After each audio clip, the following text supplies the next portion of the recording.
Sejam todos bem-vindos a mais um IELCast, é do Piauí para o Mundo, em mais um episódio extra. Nós vamos tratar em instantes sobre a Operação DENARC 64 e uma operação inédita no Brasil, eu falo em nível de Brasil, porque nada mais, nada menos do que, são 2 bilhões e 200 milhões de reais sequestrados pela polícia do Piauí. É um dos maiores golpes nas facções criminosas, acredito eu, que nos últimos 10 ou 20 anos, e a gente vai entender um pouco sobre essa operação no dia de hoje. Mas antes, eu quero te fazer um convite para você se inscrever no canal, ativar o sininho, dar o like, é muito importante. Muita gente que assiste acaba assistindo os episódios, mas não se inscreve no canal nem dá o like. Então te peço por essa gentileza para você fazer isso. Quero te convidar para a estreia do novo produto do IELCast, que estreia no dia 13 de janeiro, ao meio-dia, ao vivo, com reprise às 10 da noite e às 6 da manhã, em TV aberta às 11 da noite. É um projeto muito especial pra gente, então espero que você goste, vai ser um negócio bem revolucionário na comunicação. O lançamento acontece no dia 5 de janeiro, provavelmente a partir do dia 3 de janeiro você já comece a enxergar alguns outdoors, campanhas digitais no lançamento desse novo programa, que o nome será revelado a partir do dia 2 de janeiro. A partir do dia 2 de janeiro, você já começa a entender. Agradecer a todos os nossos patrocinadores aqui do IELCast, que nos ajudam a fazer o IELCast, que é feito na Estação I Estúdios Criativos.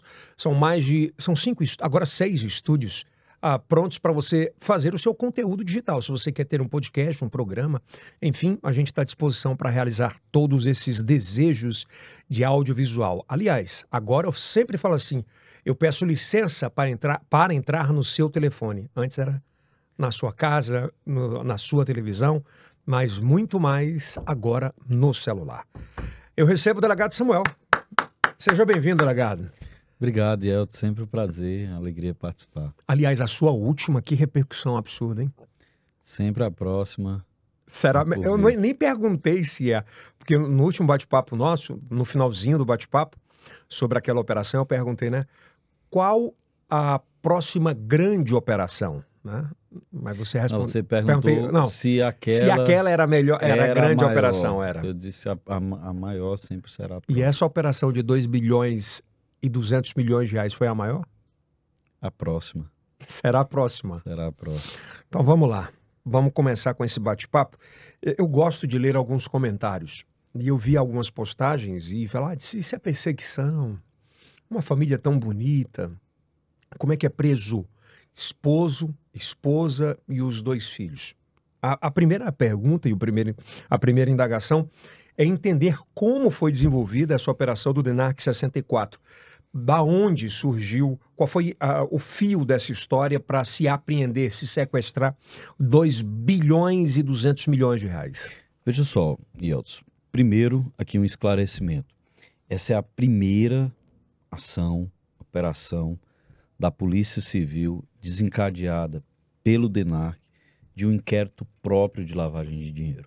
O que nós tínhamos até então, e é um avanço, agradeço isso ao delegado-geral, ao delegado Lusqueiro, secretário de Segurança Chico Lucas, por entender aí esse nosso pleito e nos dar a condição de realizar esse trabalho. Então, as outras operações que eventualmente havia sequestro de bens eram dentro de uma investigação de um inquérito de tráfico de drogas. Então eu tinha que materializar o tráfico e dentro de um prazo naturalmente limitado, como são todos os prazos legais, próprios ou impróprios, fornecer a materialidade para o tráfico e ao mesmo tempo fazer isso dentro do produto do tráfico, que seria o lucro que gerou a lavagem de dinheiro. Então veja que tarefa árdua, que tarefa difícil. Isso geralmente demorava o quê? Entre investigação e execução? Isso fazia com que as investigações perdurassem aí um ano e cacetada, né? E sempre com dilação de prazo. Quem é do meio jurídico sabe o que eu estou falando. Enfim, nós conquistamos esse avanço dentro de um ambiente muito claro, muito objetivo de profissionalismo da nossa Polícia Civil. Repito, crédito ao delegado-geral Lusqueiro, crédito ao secretário de Segurança Chico Lucas, que permitiu que nós criássemos dentro do DENARC, inserido num planejamento que nós fizemos a curto, médio e longo prazo, uma divisão própria, específica de lavagem de Coisa que não existia, né? capitais. Isso, não existia.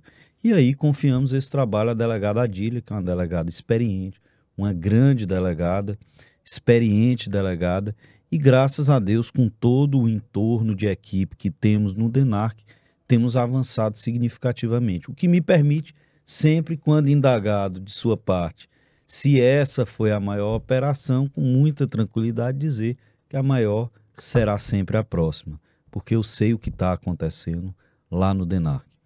Então veja, Até porque quando a gente fala, delegado, desculpa a interrupção, mas quando a gente fala numa cifra dessa, 2 bilhões e 200 milhões de reais, para muitos é incalculável. É difícil de calcular, né? E numa sobre operação, patrimônio, sobre grana. operação policial, quando que você se lembra? Você se assustou com os 200 milhões que na operação 60 do DENARC nós representamos pelo bloqueio. Imagine agora se falar em 2 bilhões e 198 milhões. Veja que salto. E seguramente eu lhe digo que nós avançaremos, vezes, né? Nós avançaremos muito mais. Mas veja, como é a sistemática legislativa do crime de lavagem de capitais. O crime de lavagem de capitais, ele faz necessário a materialidade de um crime antecedente. E esse crime, naturalmente, nós estamos no DENARC, Departamento Estadual de Enfrentamento ao Narcotráfico, portanto, o crime antecedente é o tráfico de drogas. Num dado momento da vida do departamento, nós conseguimos fazer uma operação de tráfico de drogas em que um dado traficante de alcunha Pássaro,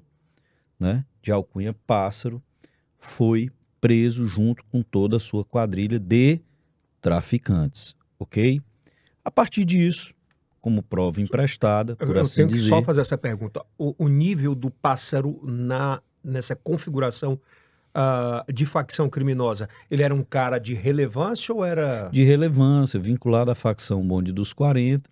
Imagine alguém que, na medida que um determinado mercado consumidor de droga aqui na capital precisava de droga, entrava em contato com ele e dizia, traficante tal não tem, mas outro tráfico, o X não tem, mas o Y tem. Então, peraí, dessa vez quem vai fornecer para dado mercado é o Y. Ah, não, agora quem tem é o Z, pois quem vai fornecer para o outro mercado bem ali é o Z. Então, um cara que fazia uma organização dentro do fornecimento de tráfico foi o que comprovou naquela oportunidade esse inquérito de tráfico de drogas.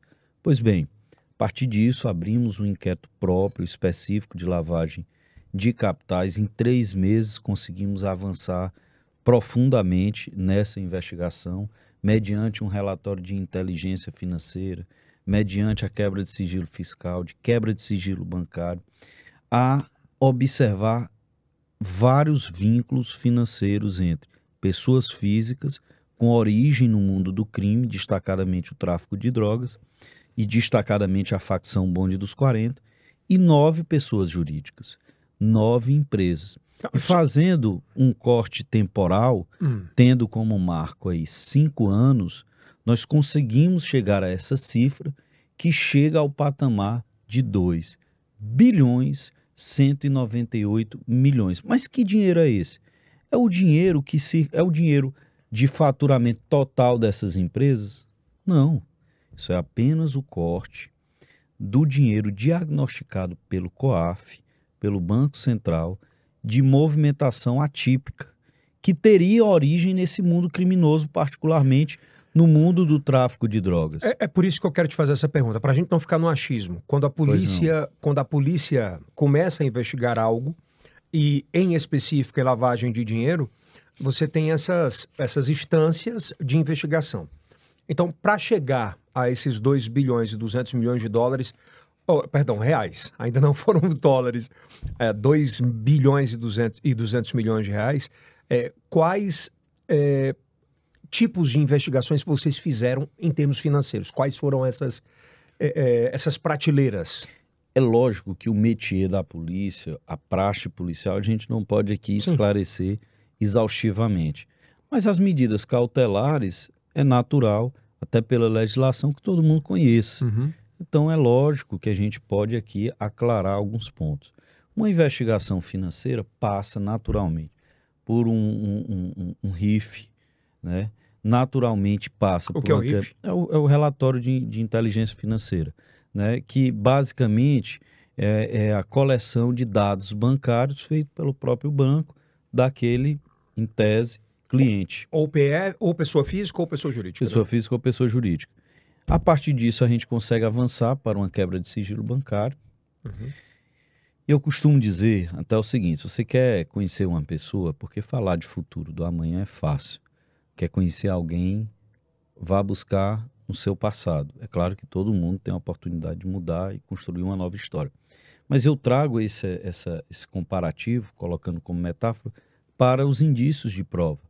Então, quando você investiga o acontecido a partir de provas documentais, aquilo está bem palpável, está bem concreto.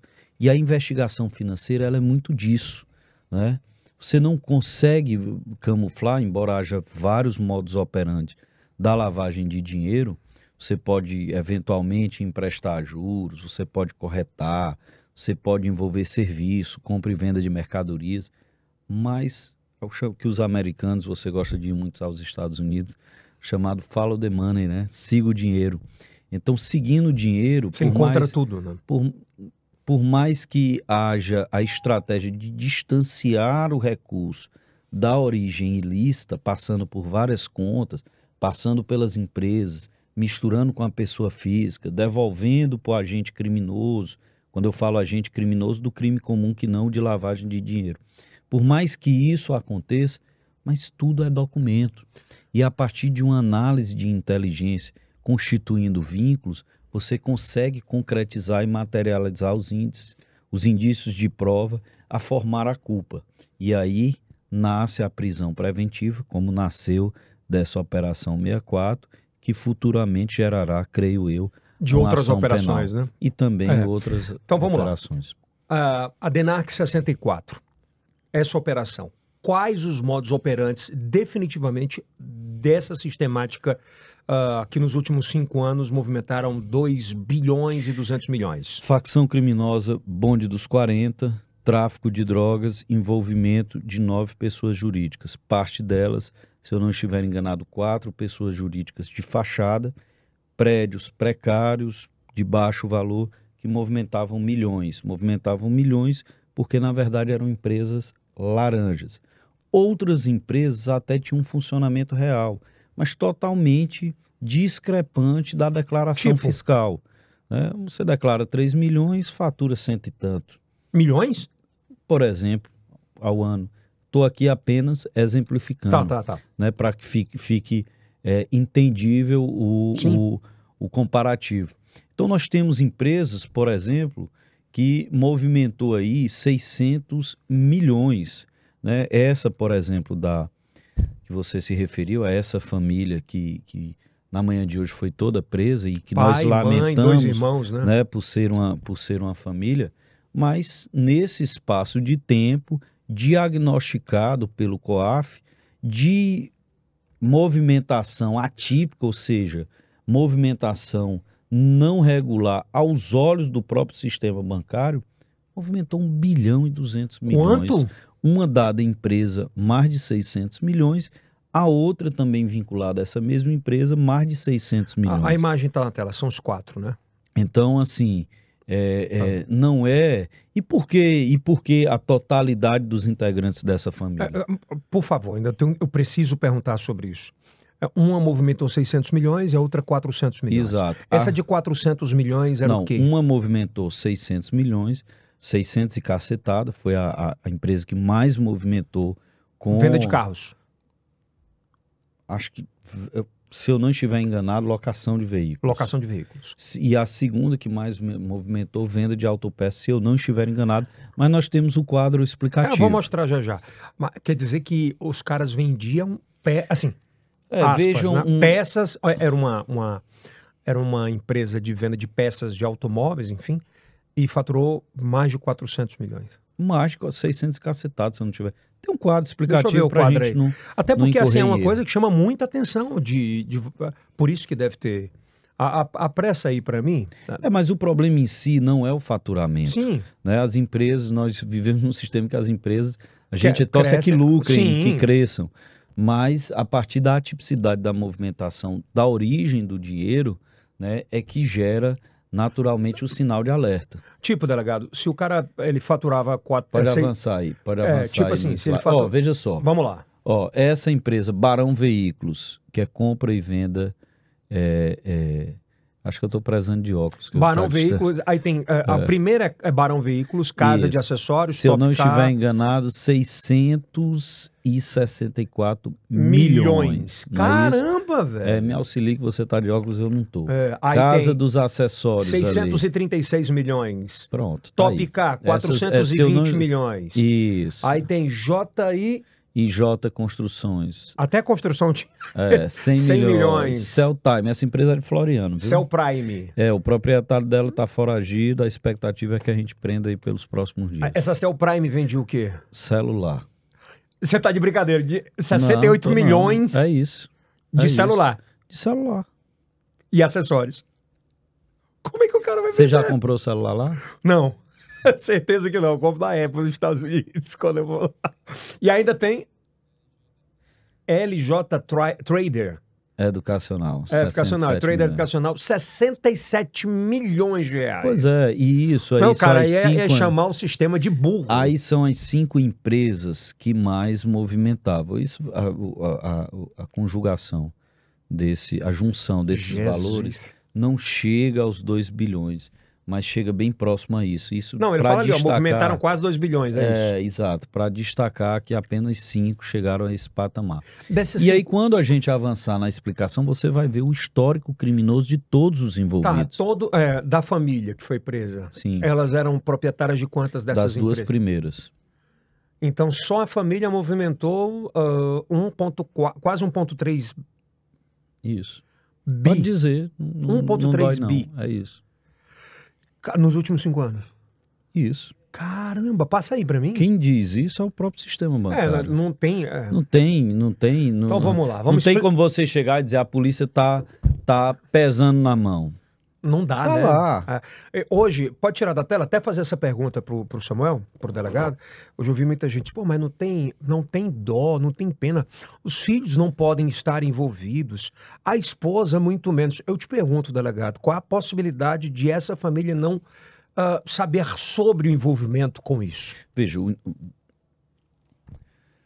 como é que funciona o direito penal? Você pode ser imputado um crime por algumas formas. Você pode ser autor, quando você executa o ato. Você pode ser coautor, quando você conjuntamente executa também o ato. Você pode ser partícipe, quando você faz parte, né, da execução, não necessariamente aqueles atos mas mais os benefícios vigorosos. Proporcionados àquilo. Os benefícios, ou aqueles atos executórios periféricos, mas a execução em si, você participa, correto? Então veja, a partir do momento que eu tenho algumas empresas, vamos citar apenas dessas duas, que são as duas que de uma maneira mais destacada receberam recurso. Nenhuma delas em nome do principal movimentador. Coloca na tela. Que tinha uma procuração para movimentar todo o recurso financeiro. Então vamos lá. Todas elas em nome da esposa e dos filhos. No caso, o Josimar Barbosa. Exato. E todos eles, que inclusive já havia sido alvo de uma operação do GAECO do Estado do Maranhão. Ele já é, né? Já responde por estelionato, organização criminosa, lavagem de dinheiro e associação ao tráfico. Então veja só, o que é que acontece? Não tem historinha nova, né? Então, a partir desse instante em que você participa da circunstância lucrativa dessa atividade, que você disponibiliza seu nome para a constituição de uma empresa, que você dá uma procuração para que aquela pessoa atue ativamente no funcionamento da empresa e você participa ali da situação financeira da empresa, não tem como você estar excluído do dolo. Em outras palavras, delegado, né? Ou seja, da intenção de praticar. Em outras palavras, não é o senhor que está falando sobre isso. Foi ele que fez com a própria família. Sim, de uma maneira bem prática. Bem prática, Ele envolveu a esposa, E os 2 filhos. Inclusive, a filha dele é estudante de medicina de uma faculdade particular. Ou já é médica já? Não sei se médica. O Denis está passando e informação assim, que é médica. Isso, eu aproveito a oportunidade para, de uma maneira bem clara, até porque outras circunstâncias foram levantadas, a polícia não tem nenhum interesse em relação pessoal. Se a pessoa é A, B, C, D, se é médico, o que quer que seja. A atividade policial, a atividade processual, né, do procedimento do inquérito, do processo da ação penal, verifica exclusivamente o fato criminoso. Né? Não é se a pessoa, o vínculo afetivo de A, de B, com C, com D. Pouco importa. A questão é o fato criminoso linkado ou não com a intenção de praticar o crime. O delegado, os filhos já eram investigados ou respondiam por algo? O senhor tem essa informação? Todos que já eram investigados e que têm passagem, consta aí. Eu quero entender daqui a pouquinho o tamanho do Erisvaldo da Cruz Silva. É o Pássaro. Que foi preso agora há pouco, né? Se puder passar... Não foi ele. Foi o Alan Dilson que acabou de ser preso. Foi o Alan Dilson que foi preso. Isso. Tá, perdão, minha ignorância aí. O Alan Dilson que foi preso. O Erisvaldo continua foragido? O Erisvaldo, que é o Pássaro, que é núcleo central, traficante, né? Já naquele inquérito de tráfico, e que a partir dele nós conseguimos formar toda a cadeia. Lá. Foi o primeiro. Sim. Toda a cadeia linkando aí a atividade Ele foi o fio, né? Foi o fio. É porque é interessante, eu sempre gosto de trazer esse comparativo. No tráfico de drogas, a gente joga uma tarrafa para ver se vem algum peixe, certo? Então a gente sai cumprindo mandado de busca e tal, vê aí o que é que a gente consegue pegar. Pega telefone para lá, para cá. E para materializar. Na lavagem é o contrário. Você joga um anzol e de repente vem um cardume. Um cardume todinho. É bem isso mesmo. Né? Passa aí só para a gente, para ir contextualizando. Aí nós temos alguns nomes. Vamos passar do primeiro, só para o delegado, então, explicar cada um deles de forma bem objetiva. O Pássaro, ele já explicou, Josimar era o operador. Isso. Pode tirar se quiser, pode jogar para trás, delegado. Não, tá de boa. Não tem problema nenhum. Josimar Barbosa, que é conhecido, frequentador de boas rodas da Zona Leste, da capital, de bons restaurantes, pelo menos eu recebi essa informação hoje. A vida pessoal pouco nos interessa. O fato criminoso... Compreendo, mas eu contextualizo sobre isso. Né? Que, uma vez você falou sobre isso, em alguma outra entrevista comigo na televisão, e você falava disso, às vezes o cara que está ali do seu lado, no restaurante, não é um cara comum, é um investigador. Por mais que você frequente qualquer tipo de ambiente, a nossa turma tá te monitorando. Eu acho que quem lhe disse isso foi o Anchieta. Não, você também já disse isso na televisão, em TV aberta. Há muito tempo atrás. Acredito eu que na época que você era do DENARC ainda. Porque a atividade de investigação é uma atividade que não é taxativa. Então a gente consegue de vários recursos fazer. E é claro, nós temos a grande dificuldade que nenhuma atividade de ser humano é onipresente, onipotente, sim. Sempre com regramentos e com limitações.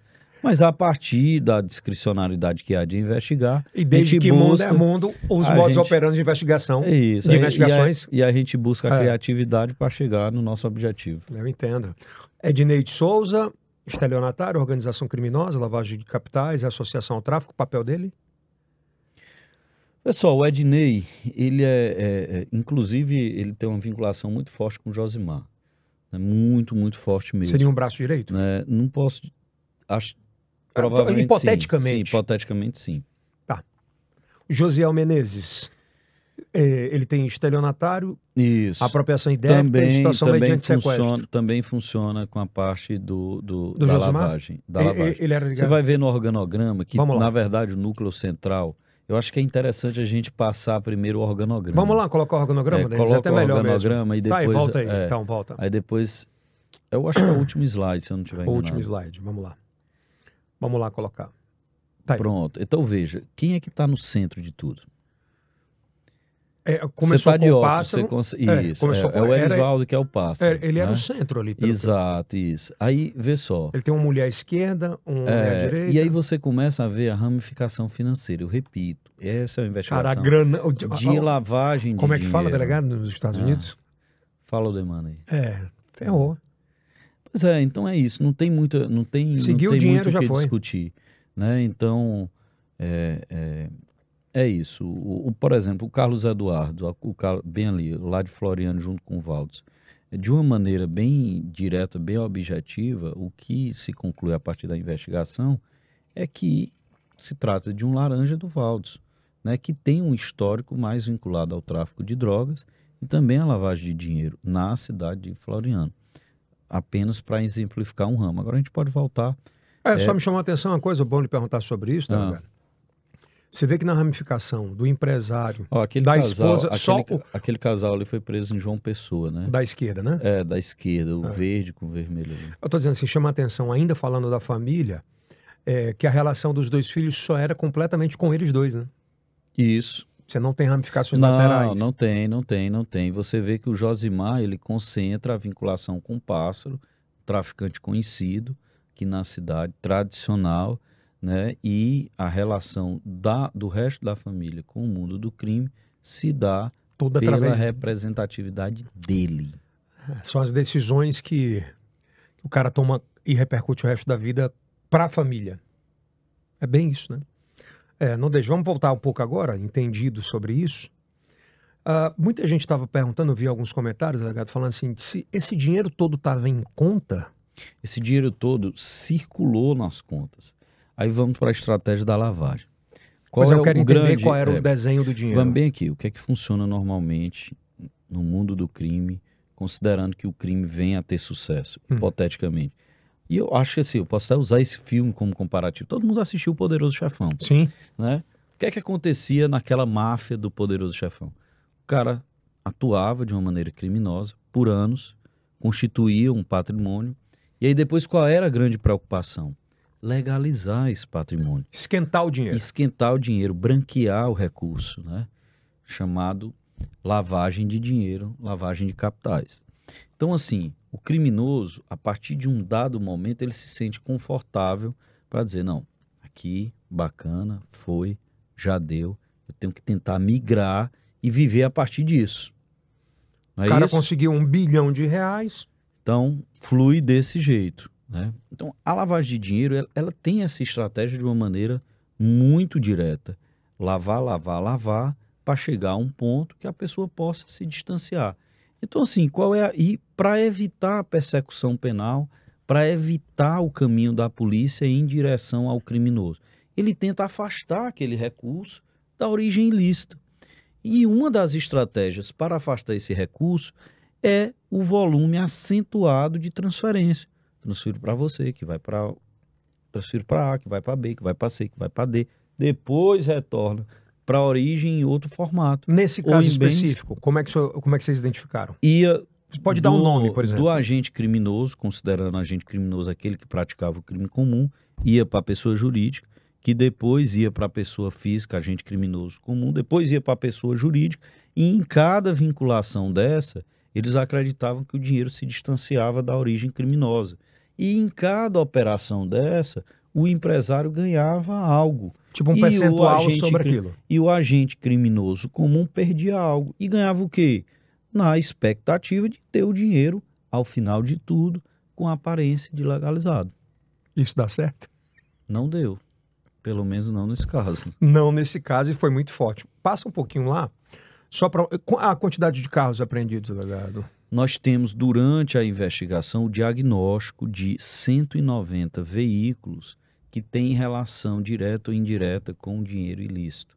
Por isso, antecipadamente, antes mesmo da deflagração da operação, o judiciário já deu a busca e a apreensão de 190 veículos. Putz.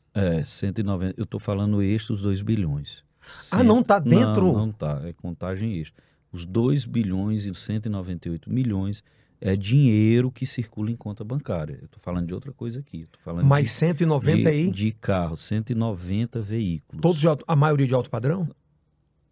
Picapes, um grande número. Veículos que estão circulando em outros estados, veículos que estão circulando no interior, veículos que estão circulando na capital. Caramba, que operação gigante! Aí veja, fora isso, no dia de hoje, me falta o número preciso, mas nós apreendemos, foram feitas 13 prisões, Mas 3 armas, 26 mandados, 5 celulares, 21 9 veículos. lojas.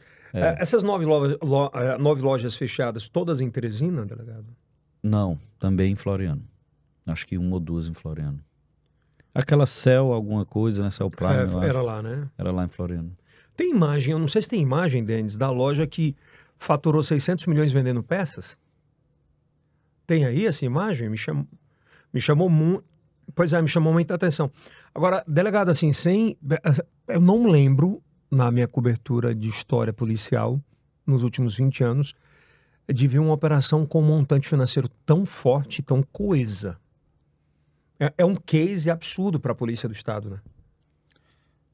Para a Justiça, né? Não, veja só, Yeltsin. Porque é um outro patamar, né? Não é para ser. Na verdade, a gente trabalha... Delegado. Na verdade, a gente trabalha para que isso seja banal.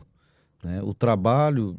Eu compreendo. O trabalho de combate ao tráfico de drogas faz com que a gente carregue essa responsabilidade de banalizar também o enfrentamento por meio da lavagem de dinheiro. É uma estratégia eficaz que não pode ser desperdiçada. Então, a gente não pode dar aí um destaque excessivo como se fosse uma exceção. Porque a gente trabalha para que se torne regra. Em que pese a gente se sentir honrado, né, com um elogio de dizer que foi algo eu te digo por subir a régua nesse aspecto, porque eu acho que as investigações policiais, cada vez mais elas se modernizam, cada vez mais ela tem outro tipo... A Polícia Civil do Estado do Piauí vive essa atmosfera. Né, também, e é claro, uma operação da Polícia Civil, mas com o apoio da Polícia Militar. Né? Foram várias equipes hoje e todas as nossas operações nós usamos as forças de segurança do Estado, ou seja, a Polícia Civil, equipe da Polícia Civil junto com a equipe da Polícia Militar. Então nós vivemos essa ambiência de profissionalismo e o que nós queremos é traduzir isso em favor de uma segurança pública mais eficaz e faz parte naturalmente a lavagem de dinheiro. Delegado, agora à tarde, a Polícia Federal em Belo Horizonte conseguiu prender um dos principais alvos, que é bom deixar claro sobre isso. Ele é namorado de uma vereadora eleita por Teresina, vereadora Tatiana, que até o momento nada se tem contra ela. É bom dar uma esclarecida sobre isso. Eu vi muita gente fazer ilação de Y, Z, X. É bom a gente jogar bem direitinho esse jogo, né? Acredito que a polícia não investigue ela. Veja só, Elton, se é namorado, vive em união estável, se é casado, não importa para a polícia, né? Repito, nosso trabalho é para investigar o fato criminoso. Ele era alvo dessa operação, por ter dentro do diagnóstico do COAF, de todo o sistema bancário, o identificado como um agente criminoso com movimentação financeira atípica. Você tem ideia da movimentação dele? Tem aí na explanação. Além, é claro, de já uma constância dentro da facção criminosa Bonde dos 40, que é o que dá conta não só essa investigação, mas outros trabalhos policiais que ao longo do tempo têm se materializado. Agora veja, o que é que acontece? Essa prisão que foi articulada aqui pelo DENARC, em parceria com a Polícia Federal, na medida em que cumprimos o mandado de busca, nas primeiras horas da manhã de hoje, identificamos que ele havia saído em férias. Pois é, como é que vocês conseguiram encontrá-lo? Não, mas existe inteligência policial, né? A partir do momento que nós identificamos que ele tinha saído sob o pretexto de uma viagem a lazer e que conseguimos chegar, que o destino dele era a cidade de Belo Horizonte, que conseguimos mapear os voos, que conseguimos, a partir disso, chegar a uma determinada possibilidade de estar em um espaço da cidade. Ele foi preso onde? Na cidade de Belo Horizonte. Aonde? Em um hotel. Em um hotel. Né? E aí sim, entramos em contato com a Polícia Federal, que somos parceiros, né? E a partir disso fizemos esse link, até pela facilidade dos aeroportos, né? E conseguimos conjuntamente efetuar essa prisão, que foi uma prisão extremamente relevante para a formação da culpa, porque é um dos integrantes dessa organização criminosa que vai ter a oportunidade, hoje o interrogatório é meio de defesa, mas vai ter a oportunidade também de colocar aí a sua versão dos fatos.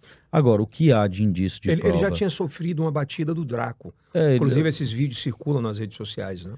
Exato. Recente, eu acho que é coisa de 2 meses atrás, houve uma expectativa policial por meio do Draco de realizar a prisão, considerando que ele vinha do estado do Ceará e trazia de lá aquele que era tido como líder maior da facção Bonde dos 40 aqui no estado, que seria um dos formadores do Bonde dos 40 aqui na região. Mas do muito Piauí. Relevante a prisão dele, né? Muito relevante por esse significado, né? Eu não vou perguntar ao senhor se aprender o celular dele. Dentro do meio policial, ele é tido como... Um troféu? Não, ninguém carrega troféu com prisão de ninguém. Não, mas um troféu em termos de prisão, delegado. Mas ele é tido como uma espécie de banco central da facção Bonde dos 40. Então não deixa de ser um troféu para a polícia. É uma prisão de relevância. Troféu, tá, assim, fica... O delegado hoje, ele tá mais duro de... Não, é porque... Não, mas o senhor compreendeu a minha pergunta, óbvio? Compreendi. Eu digo troféu no aspecto de que tem a polícia precisava daquele... Tem um significado, eu não diria a polícia, mas assim, a instrução do inquérito policial e da futura ação penal, penso eu que pode tramitar com maior eficácia a partir da prisão. Vamos lá, do então. mesmo. Me dá a imagem. Isso, inclusive, fundamenta... Me dá a imagem dele aí, por representações gentileza, que foi preso em Belo Horizonte. A pergunta é, delegado, o porquê esse rapaz é tido como o banco central do Bonde dos 40? Veja, você acabou de citar que o Draco, não faz muito tempo, fez uma batida nele, né? Fez uma abordagem. Ele já foi preso outras vezes, né? E naturalmente, dentro dos informes policiais, ele seria aí uma das pessoas de maior significado para a facção Bonde dos 40 aqui no estado do Piauí, no que toca à questão financeira, do envolvimento com empresas, né? E na própria relação direta com pessoas envolvidas com o tráfico de drogas, com pessoas envolvidas com homicídios, com pessoas envolvidas com assalto à mão armada. Então, aí sim seria uma pessoa destacada, como você gosta de dizer, um case. Né? Ele é um arquivo vivo? Talvez. Pelo menos é o que dá conta o ambiente policial. Nessa prisão dele, o senhor tem informação se a Polícia Federal conseguiu apreender os celulares que estavam com ele? Não, veja só, detalhes da investigação fica difícil da gente externar. Não, eu compreendo. O que eu posso lhe dizer é que o trabalho ele é sempre feito com profundidade. Tá respondido, então. Acho que entendi. Olha, eu acho que é uma das operações mais extraordinárias. Eu falo extraordinária porque quem vive esse meio policial não tem ideia, para quem não vive, aliás, não tem ideia do trabalho que dá, do envolvimento de gente, de agentes. Agente de inteligência, agente de campo, agente financeiro. É tão complexo, porque não pode errar, né, delegado? O erro é caro, né? Do tamanho de uma operação dessa. A gente lida com liberdade das pessoas e a própria responsabilidade funcional de um agente de segurança é um peso muito grande nas costas que a gente carrega, né? Você imagina Não é só o peso de sair de casa e ter que voltar com vida que todo dia a gente faz, mas também lidar com o direito de ir e vir das pessoas. Eu acho que essa operação, obviamente, eu não sou juiz, o senhor não é juiz, não dá pra gente julgar, porque quem julga esse tipo de atuação é o júri popular, ou enfim. Mas fica uma lição muito forte, né? Até que ponto vale você envolver a sua família em atividades criminosas, né? Ou até que ponto vale se beneficiar disso tudo, achando que isso nunca vai dar em nada. E eu trarei até outro questionamento. Até que ponto as facções elas têm se capilarizado, né? Isso é um negócio absurdo. Olha, eu não sei se o senhor vai confirmar, mas, por exemplo, eu vi essa semana em São Paulo, eu tenho um amigo jornalista que ele falava, Elton, a Polícia Civil do Estado de São Paulo investiga fortemente a inserção das facções criminosas em casas legislativas. A que ponto isso está chegando? Sequer se fala empresarial, porque já constataram que eles conseguem entrar. Então, assim, olha, se a polícia não subir a régua em investigações como essa, até que ponto isso vai acontecer, né, delegado? Mas será que é só a polícia de São Paulo? Eu acho que a daqui também. Não sei se é daqui, mas veja, se lá há uma vertente... Se lá é uma vertente e as facções se nacionalizaram, né, é natural que os estados carreguem essa preocupação, que a própria Polícia Federal carregue essa preocupação. Hoje é muito, muito claro, muito cristalino, né, que as facções criminosas, elas representam todo o contexto de criminalidade no nosso país. Você hoje não tem mais o assalto, por menor que seja, que não tem uma ligação, né, na linguagem policial, na linguagem que a gente absorve, né, e faz o diagnóstico do mundo criminoso, que o indivíduo não seja ali companheiro ou mesmo filiado à facção criminosa, né? Companheiro quando não paga a contribuição, mas no linguajar deles, né? Mas todos correm junto, né? Bem isso. Então, delegado, para fechar, eu tenho duas perguntas. Uma, o senhor acabou de falar sobre capilaridade das facções criminosas. A gente não sabe mais onde eles estão. Podem estar numa casa legislativa, no empresariado. Vamos imaginar o delegado Samuel sem ser delegado. O senhor coloca qualquer pessoa dentro de casa ou qual é o conselho que o senhor dá hoje para colocar um amigo, se é que dá para a gente falar, sobre amigo ou conhecido num bate-papo em uma roda dentro da sua casa? Hoje está muito mais difícil que antes, né? tá difícil, a gente vive em sociedade, né? Então, e não está estampado na cara. Então, assim, é complicado, né? Não dá para... Não há uma regra. Na verdade, é o dia a dia que vai falar. O tempo. Senhor de tudo. O tempo é o senhor de tudo. Essa foi a maior operação que o senhor fez? Será a próxima. Será a próxima? Coitados dos próximos, então, porque pelo que eu conheço, o Samuel, ele é incansável, né? Principalmente numa pasta que ele tanto gosta, que é o DENARC. Obrigado, delegado, pela confiança, por bater esse papo com a gente e esclarecer. Acho que é bom ter esclarecido de uma forma mais ampla, né? Às vezes uma coletiva você não consegue abordar muitos temas, mas essa é bem específica. Um abraço na família. Show. Tamo junto. Isso aí é o Cast do Piauí para o Mundo, mais um episódio. Até a próxima, se Deus quiser.